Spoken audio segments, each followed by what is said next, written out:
tell you what, mate.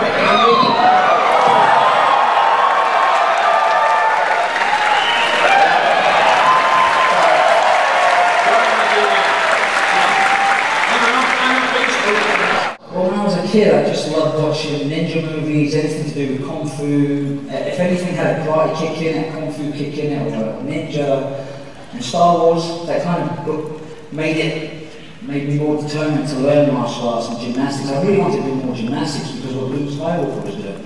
And I thought movies were all, it was the real thing, you know, like lightsabers and the powers, and I didn't know about stunt guys and wire work and air arms. When you first learned about the character of Darth Maul, did George sit you down and say, right, Ray, this is who he is? My meeting with Nick Gillard, my very first meeting, I saw a picture of Darth Maul, and he was very distinguished, like a gentleman, in the high collar, like Sean McCabe, like Jordan. And so I never thought in a million years I was going to play that character. I was kind of wishing I was going to be a Jedi. And then I saw pictures of Darth Maul on storyboards with a double-bladed lightsaber. My mind just started buzzing with ideas of what I could do with a bow staff with a lightsaber. I'm sure you've seen the confidence, but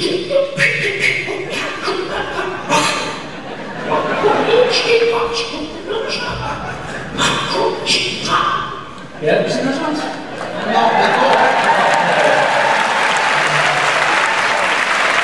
You realised that you were to be the new Star Wars bad guy? So what happened, Nick had asked me to come in, work with him and Andreas on a test fight to show George for 4 days, and on the 5th day, we were dressing up as Darth Maul. And Nick said to me, if George sees this, you never know, you might get it. If you don't get it, I'll try and bring you on, just do working stunts. And I thought, it's not going to happen, I'm never going to get the part. And about 4 weeks later, I got a call. So you had to go in front of George and do a sort of a fight sequence to show them? No, they filmed, they had the crew on, DP, we had a set, and I was jumping, flying with wires and air arms, and we had a little test fight, and it was a desert fight. And they had me made up as Darth Maul, and George got to see it, so it was fun. And did you ever feel any pressure that you were having to live up to the enormity of Darth Vader who had come before you? Vader scared me as a boy. I was really scared, Star Wars had a big impact on me as a kid. Do you think if Maul had ever met Darth Vader in his sort of finished Darth form, he would have been afraid? I think he would, I personally think he would have respect. Respect? Yeah. The Darths have respect for each other, do they? I think so. Like a Darth code. I think so. There's a good code, there's also a bad code, isn't there? The Sith don't like watch it. Yeah. Good job. Do I open the door or you? And the original double-bladed handle was the same size as a single blade. That's when I really thought I'm going to lose my job, because I've given all these ideas what I can do, wrap it around my body, stick my hand around my neck, throw it up. But I wasn't used to such a small handle for bow staff. We normally have like a shoulder width apart. So I explained to Nick, he said, well, you better go and talk to George. And I thought, here we go. That's it. Did he have a little stud? Oh, yes. I think got a picture of it. You have to look very carefully, very closely to see it. But yeah, so that's something you suggested, was it? So what's here? It's an earring there. So what happened was, I don't know, I just felt like I'm being rebellious, I stopped competing, and I thought, I'm going to have a little earring stud. I thought I'd try it. Yeah. And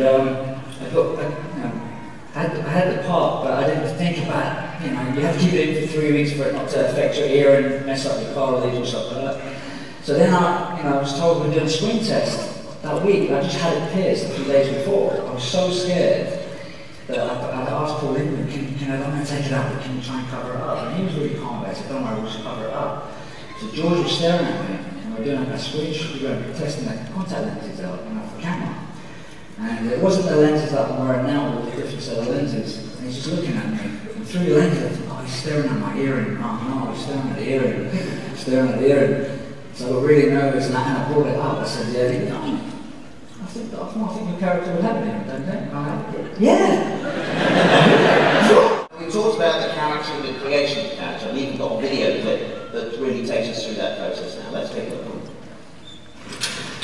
I said I wanted a faster version of what the other movies were, more energetic version. And that's basically what he gave me. And I think the key to it was that we had a good villain who was a great fighter. I always wanted to fly when I was a kid. I wanted to be like the guys in the movies. So that's how I started on martial arts. You know, I found Darth Maul, and he's been played by a guy called Ray Park, and he's very good in like kendo and martial arts, and he's a brilliant gymnast. I mean, you know, he's better than I am.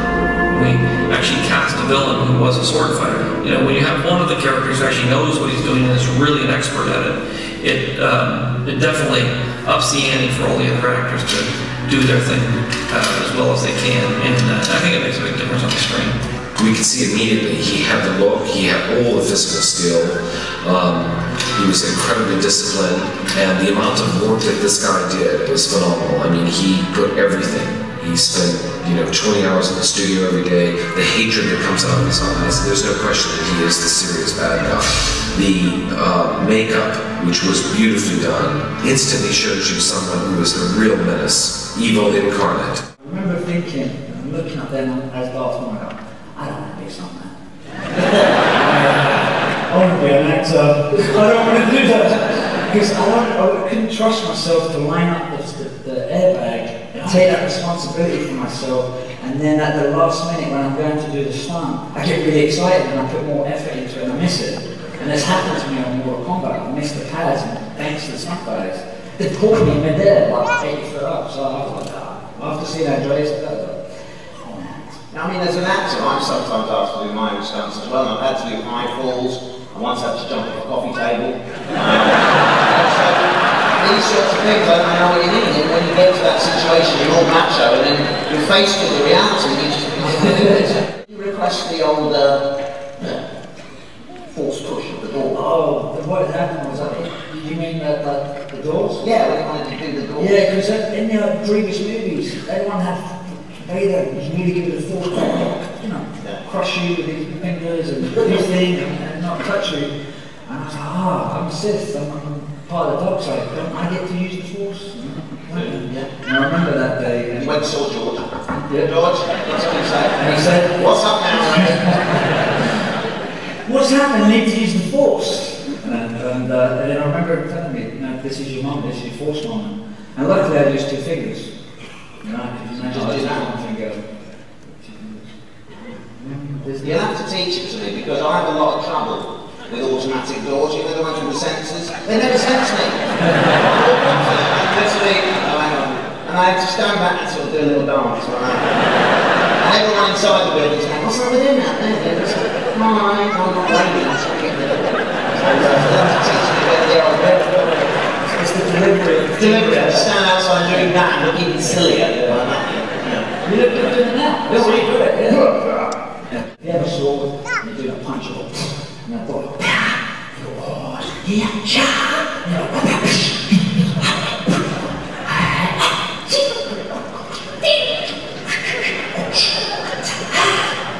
That's brilliant.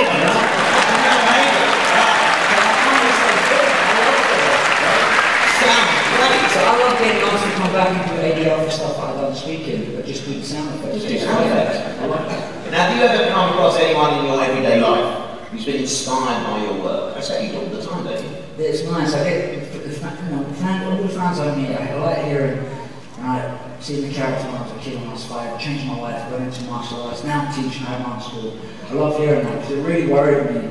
When I landed the part, I was teaching gymnastics and martial arts for the London Borough of Barnet. Went through school, into schools teaching wushu and gymnastics.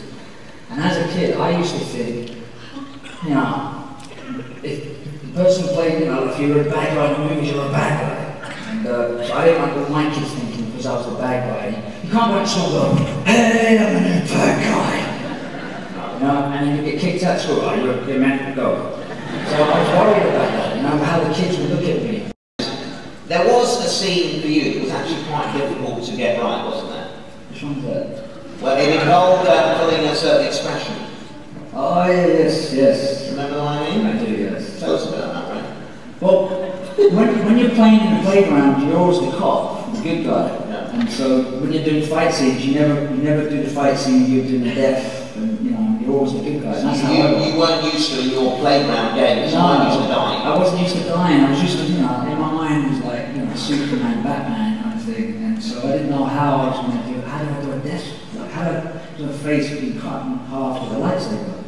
How would you do it? Yeah, that, you don't learn that in acting school, I can tell you that. Yeah, I couldn't think of anything like that. You know?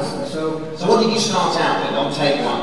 So what I thought of was like, so I was trying to hold my thing, like a lightsaber run through and cut in half. What did I feel? What did it feel like? What does that remind me of? Oh yeah, that bad curry I had that night.